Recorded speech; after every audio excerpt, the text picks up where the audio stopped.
Recently, we traveled to the Bulgarian seaside. For me and Naomi, it was the first time there.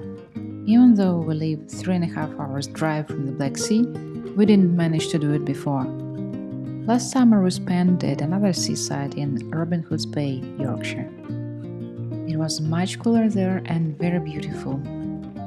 Check out my videos from that trip. The link is above and in the description. This summer we're spending in our little remote village in Bulgaria, but even though I'm trying to embrace the concept of slow living, it doesn't mean staying in one place all the time. A couple of weeks ago, I made a break from my consulting work, packed my camera and set off. The way there took us 6 hours instead of 3.5 because the main road was closed. The temperature outside was about plus 38 Celsius. Luckily we have AC in the car. I didn't expect much from the Bulgarian seaside, to be honest. My main reasons to travel there was to make a little break from the village routine and being stuck at home because of the high temperatures, and meeting my favorite high school professor who partially lives in Primorsk now. It's been a long time since I saw her, and I was looking forward to have some meaningful conversations. Irina Viktorovna taught us religion studies and foreign literature. So what's Primorsko like? It's a little town near Burgas and a very popular area for locals to have a summer vacation. It's both pretty green and has 2 comfortable sandy beaches, which are suitable for little kids. The town itself is compact and stuffed with restaurants, eateries and street shops selling cheap souvenirs. For a long time, Primorsko was closed to tourists because the residence of the Secretary General of Bulgaria was located nearby. Now it's located on a protected eco-zone. Nearby is the Ropotamo Nature Reserve. There's a little ship deck where you can take a boat and have a silent 2-hour trip to the beautiful rocks and cave.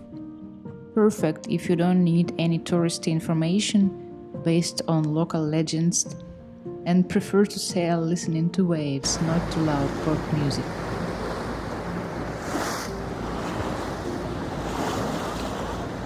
This video is rather a family vlog about our short holiday than an informational travel video. I wasn't able to film everything in the town, but I can tell you that if you want an affordable sea holiday in Bulgaria and not too bothered about 4 or 5-star level treatment and food, it's an option for you. On Cape Maslenos, the ruins of the ancient city of Ranuli and the observatory sanctuary Begliktash with an old solar calendar were discovered. Cape Maslenos is also suitable for diving. Dolphins often swim here.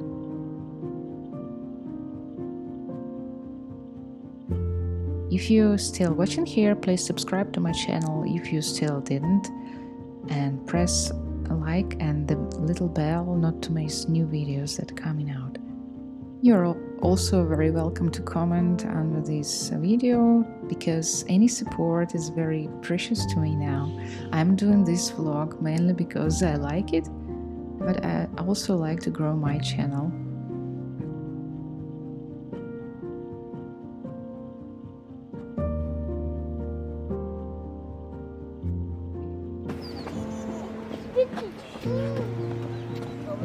We're going a bit further. By the way, Naomi refused to go into the sea during the first 2 days, but on the last day, just before we were going to leave, she explored the waves and I couldn't drag her out of the sea. It was quite funny. Unfortunately, I couldn't film it because I was running after her along this long beach in Primorsko and just watching her that she would be safe in the water.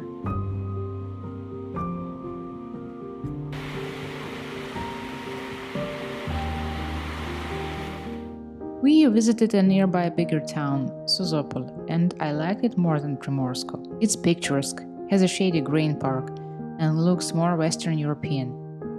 The only thing, there's only one quiet little beach in the town itself, and some more around. But a big bonus for people who prefer laying not on a normal chaise longue but on a rock closer to nature, enjoying a bit of remoteness from a civilized beach.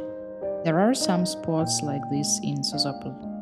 Sozopol was built by Greeks in the 6th century BC, and it was the earliest Greek colony on the Black Sea. The old part of the town is an architectural reserve. It is dominated by wooden fishermen's houses built in 19th century. Some of them are for rent, by the way. Since 1925, the town has been actively built on Cape Harmanite, so named because of the many mills, Harmans, that were located here in ancient times. The last mills were demolished in the 50s, but even now their images are one of the symbols of the town. There's even a stone figure reminding of those on the Easter Island. And there are lots of fig trees around. I'd like to come here in September when they're ripe.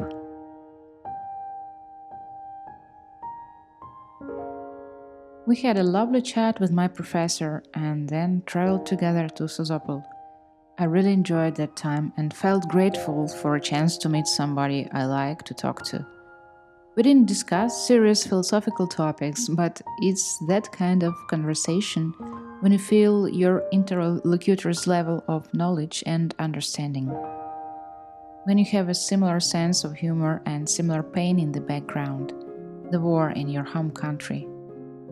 This level of understanding is so deep that after, you feel revitalized and sad at the same time. Sad because it reminds you of your happy, almost careless life a while ago. It reminds you that your friends and family members are scattered around the world now, and it's never gonna be the same again. It makes you weep over this understanding and makes you bloody sentimental of every yellow-blue flag you see on the streets. It evokes some deep sorrow inside your heart and understanding that everything goes by and is both good and painful. Soulful meetings with people from the past, who also remain people of your present, of course, but from another angle now, leave a deep impact in your heart. This sharp, acute realization of a current reality cuts you inside into small pieces, but love and appreciation of your close ones let you heal in the end.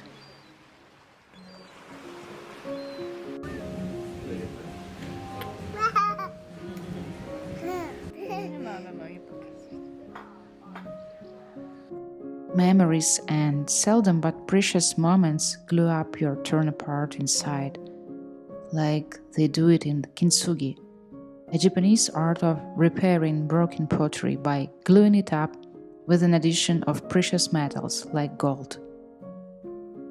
And you're able to carry on. As a philosophical approach, kintsugi views the process of breakage and repair as integral to an object's history rather than something to disguise. We are all kintsugi items in the end, if we want it.